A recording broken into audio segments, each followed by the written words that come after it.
Top quality और consistent performance के लिए सिर्फ सिल्वर पंप नाम याद रखना।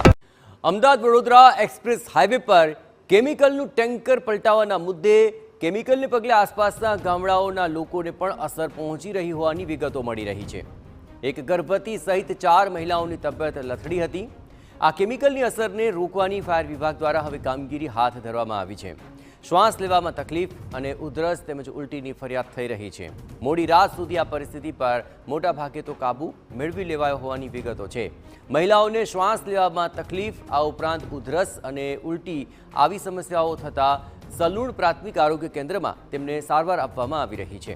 આપણે જણાવીએ કે સલૂણ આરોગ્ય કેન્દ્રમાં પ્રાથમિક સારવાર બાદ આ તમામને નડિયાદ સિવિલ હોસ્પિટલ ખાતે વધુ સારવાર માટે ખસેડાયા છે। જિલ્લા આરોગ્ય અધિકારીએ અહીં સલૂણ આરોગ્ય કેન્દ્ર ખાતે ધામા નાખ્યા છે।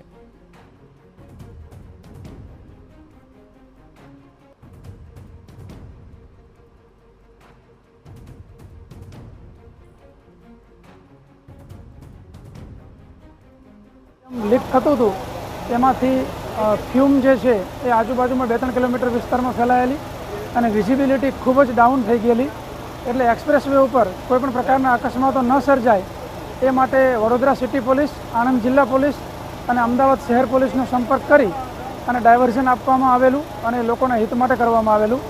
હાલમાં વડોદરાની ટીમ, ખંભાતથી, અમદાવાદથી ફાયરની ટીમ, અલગ અલગ કેમિકલ નિષ્ણાત હોય એ તમામ પ્રકારની ટીમ જિલ્લા વહીવટીતંત્રના સંકલનમાં રહી અને હાલ મોટે ભાગે કંટ્રોલ કરી લીધેલો છે।